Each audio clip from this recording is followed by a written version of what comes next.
gitu. Memang kalau dia menerima, gagal dia sebagai jaksa.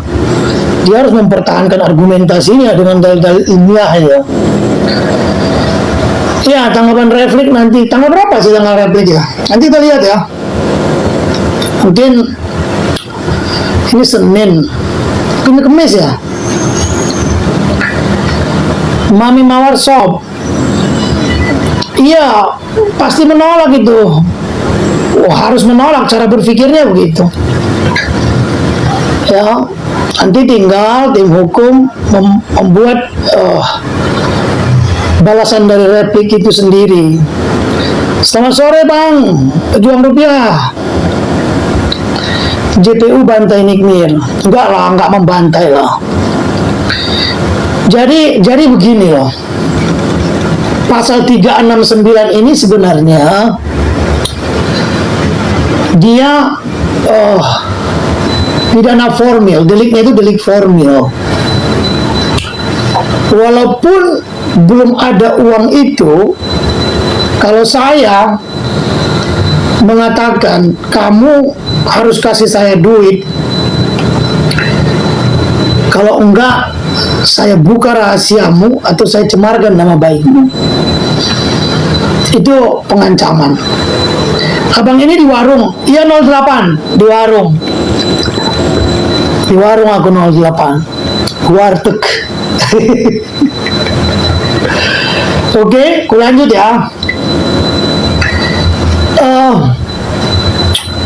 Sekalipun uangnya belum dikasih. Nah, sekarang kan uang udah berpindah nih. Ya. Uang udah berpindah. Seharusnya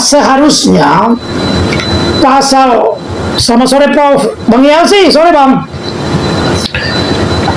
Seharusnya 369 itu harus dikawinkan dengan, kalau belum ada uangnya, dikawinkan dengan pasal 53 KUHP, percobaan, pemerasan, begitu. Karena belum ada uang yang berpindah. Jadi pasal ini mengatur dua. Ngelek-ngelek ya, makasih ya absennya. Nah, kan dalam pidana itu, kalau kita kaitkan dengan perkara ini, dia terbagi tiga. Ada in factum namanya. Ada ante factum namanya. Ante factum itu awal dari peristiwa pidana itu. Disitulah kita melihat niatnya.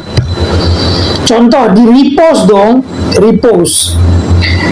Saat di repost atau sebelum di repost atau sebelum dikulitin itu produk, dibuat lain Mbak Nikita, dia sudah ketemu dulu nih sama si pelapor, si korban, si saksi pelapor, gitu ya.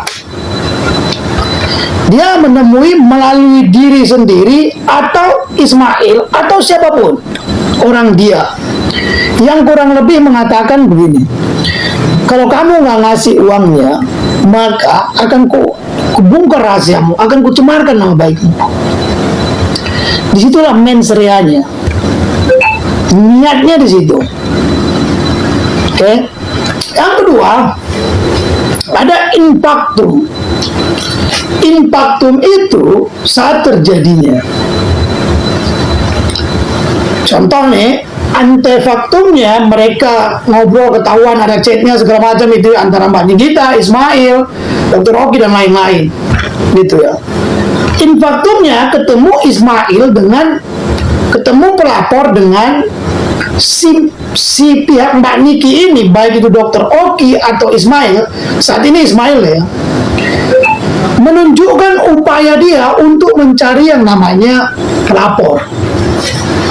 Ya, di situ in factumnya. Lalu ketemulah mereka sebutkan segala macam.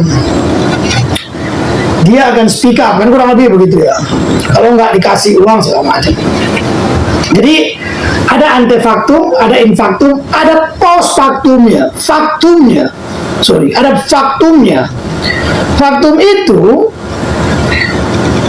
setelah selesai seluruhnya, Amoy, hi, Amoy, ni hao ma, how are you today? I am fine, how are you? Now, persoalannya sekarang kan berbeda. Persoalan ini kau mana bisa ngerti, di otakmu hanya game. Oke. Bang Wahyudi, biarkan saja Bang Wahyudi, nggak usah dihiraukan terlalu banyak. Di saat ini yang terjadi itu sebaliknya kan. Yang terjadi itu sebaliknya, bahwa Mbak Niki itu langsung merepost yang diulas oleh Mbak Nikita. Oke. Lalu dia berbicara, itu kan follow up-nya kan dia berbicara. Nah, sehingga ya dari apa yang dia buka itu sudah, hai Mbak Di, yang dibuka Mbak Niki itu sudah dibuka oleh publik jauh hari. Jadi unsur utamanya, unsur eksplisitnya atau bestandilnya ya, yang harus dibuktikan jaksa itu, di mana ancaman pencemaran nama baik untuk mendapatkan untung tadi, di mana unsur ya atau niat jahatnya untuk membuka rahasia gitu.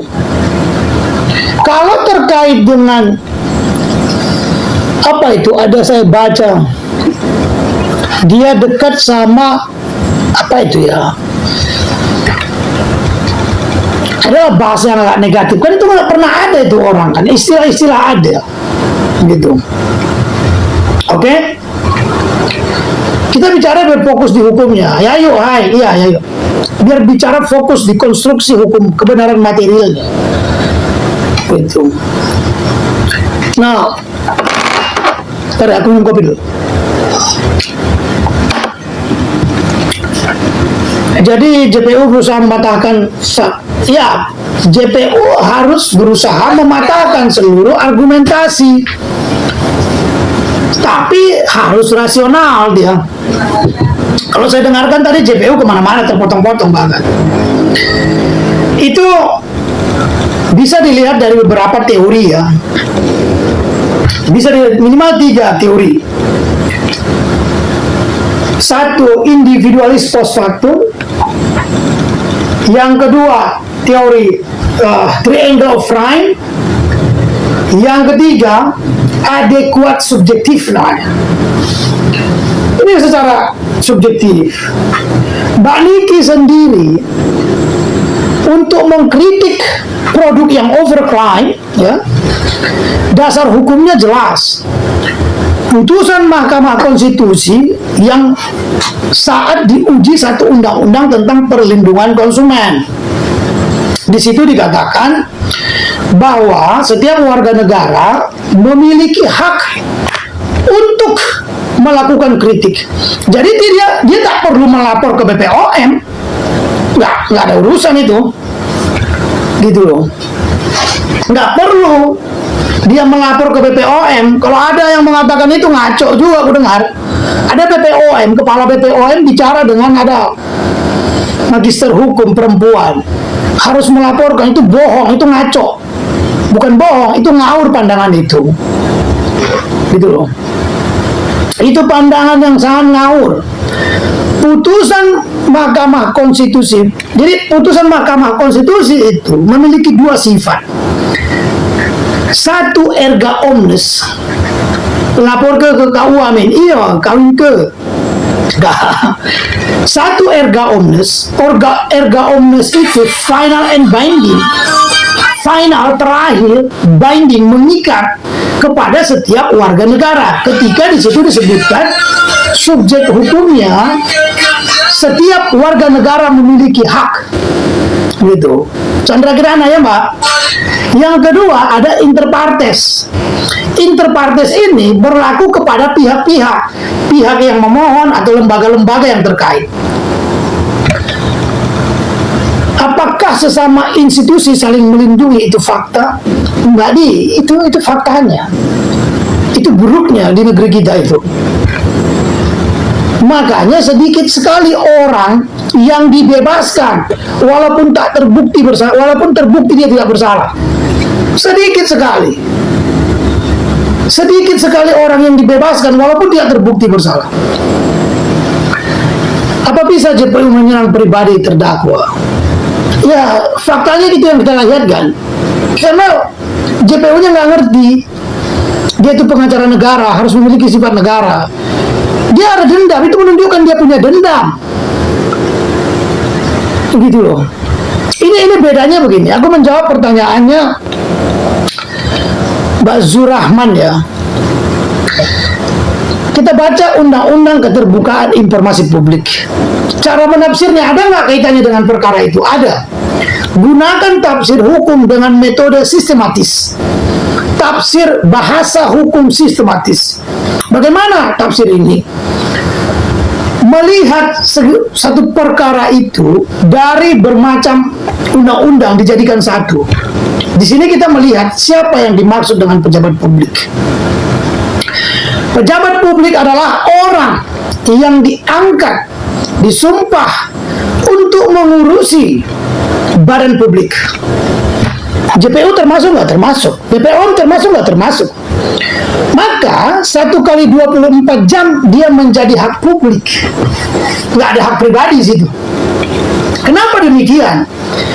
Kata tercela yang selalu diatur turunan dari pasal 7A Undang-Undang Dasar. Di situ kan ada di pidana, kata tercela ada di situ. Jadi seluruh lembaga itu selalu menggunakan tidak boleh melakukan perbuatan tercela.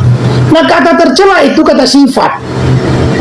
Ketika seorang yang diangkat menjadi pejabat publik, maka dia tidak boleh melakukan perbuatan atau sifat tercela. Kalau seorang pejabat jaksa jatuh di kamar mandi pas di rumahnya, yang membiayain siapa itu? Mamanya, istrinya, suaminya, atau itu uang negara nantinya? Jadi pasti yang membiayai negara, pajak rakyat. Gitu loh. Master baik. Nah, sehingga di dalam Perja, ya Perja, peraturan kejaksaan itu RI untuk internal, seorang jaksa dilarang untuk melakukan perbuatan, dilarang arogan. Jaksa dilarang arogan. Arogan itu apa? Sifat, sikap pribadi. Gitu loh. Ini nanti tinggal membuat bantahan terhadap replik dari JPU aja. Tadi saya sudah dengarkan juga. Mereka memang terlihat punya dendam pribadi ya. Aku bingung, kok jaksa ini apa ada dirugikan jaksa itu? Memang dia nggak LHKPN-nya bermasalah. Bang, gimana soal hakim pidana sama perdata? Sama bang, beda. Perdata itu mbak, hakimnya itu bersifat pasif karena dia hanya penengah sifatnya. Yang aktif itu kedua belah pihak. Sedangkan dalam hukum pidana, hakim itu bersifat aktif. Aktif tuntutannya. Sebenarnya keaktifan itu diatur di KUHP. Contoh dari ketika satu berkas perkara itu dilimpahkan ke hakim, gitu. Aku rokok dulu ya.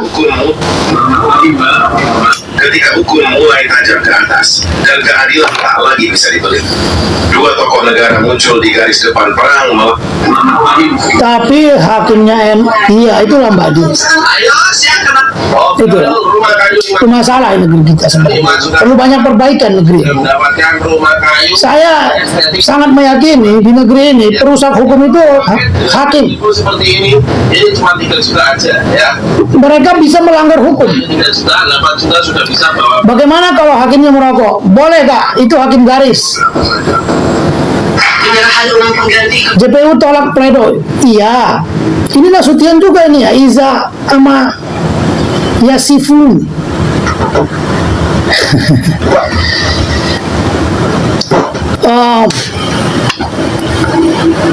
Assalamualaikum, waalaikumsalam, Mbak Veronica. Megawati. Banyak hakim yang aku terlepas dari menerima suap ya, karena kita nggak lihat. Mau tempoyak nggak? Mau kak? Aduh, dari Palembang nggak kak? Pengadilan berasa bukan warung Madura lagi. Warung Madura buka 24 jam.